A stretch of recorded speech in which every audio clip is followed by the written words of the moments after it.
బేషరతుగా అనంతపురం నడిబొడ్డున క్షమాపణ చెప్పాలని, అలా చెప్పని పక్షంలో రాష్ట్ర వ్యాప్తంగా కాదు ఆయన ఇచ్చేస్తూ పార్టీ నుంచి సస్పెండ్ చేయాలని చెప్తూ, అలా చేయని పక్షంలో రాష్ట్ర వ్యాప్తంగానే కాదు దేశవ్యాప్తంగా ఉన్న యావత్ నందమూరి అభిమానులందరూ కూడా ఎన్టీ రామారావు గారి విగ్రహాల దగ్గర నిరసన కార్యక్రమము ఇవన్నీ రాస్తారోకోలు కూడా చేస్తాం రాబోయే రోజుల్లో.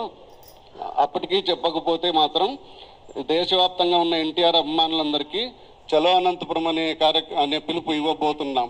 వేలాదిగా ఈ దీంట్లో నందమూరి ఎన్టీ రామారావు గారి అభిమానులందరూ పాల్గొని నీ ఇంటిని ముట్టడిస్తాం, నీ ఇంటి ముందు ధర్నా చేస్తాం, నువ్వు సారీ చెప్పేంత వరకు, నువ్వు బహిరంగంగా అనంతపురం నడిబొడ్డున అభిమానులందరి సమక్షంలో సారీ చెప్పి నీ తప్పు ఒప్పుకునేంత వరకు మేము దీంట్లో ఎటువంటి రాజీ పడే ప్రసక్తే లేదని చెప్పేసి చెబుతున్నాం.